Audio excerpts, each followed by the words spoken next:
बिस्मिल्लाहिर्रहमानिर्रहीम। अस्सलाम वालेकुम नाज़रीन, बीक साबर साबरी तुहाडे अपने पंजाबी चैनल का नाम तुहाडी सेवा च हाज़र है।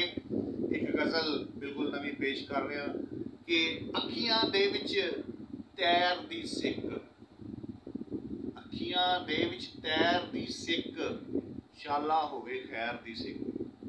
अखियां दे विच तैर दी सिक, शाला होवे खैर दी सिक। दम दम नाल मैं ओनू सोरां, दम दम नाल मैं ओनू सोरां, जेड़ा रखदा गैर दी सिक। दम दम नाल मैं ओनू सोरां, जेड़ा रखदा गैर दी सिक। मैनू इस लई पागल आखण, रखना सारे शहर दी सिक। ते अर्श मोला नू भी रहिंदी, अर्श मोला नू भी रहिंदी, भागां वाले पैर दी सिक। कणियां पईयां ते उठ बैठी, कणियां पईयां ते उठ बैठी, सीने अंदर कहर दी सिक। ते कसमे रब दी इक्को तू है, कसमे रब दी इक्को तू है, हरम दी ए ना दैर दी सिक।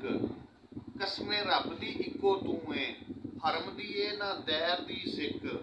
अख चों बाहर गदा क्यों डुल्ली, अख चों बाहर गदा क्यों डुल्ली, मेरी सी ते ठहर दी सिक।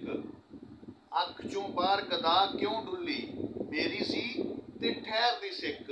अखियां दे विच तैर दी सिक, शाला होवे खैर दी सिक। उम्मीद करना कि तुहानू गज़ल पसंद आई होगी। पसंद आवे तो लाइक करो, शेयर करया करो दोस्तां नाल, ते चैनल नू सबसक्राइब भी करो। बीक साबर साबरी नू इजाजत दिओ। रब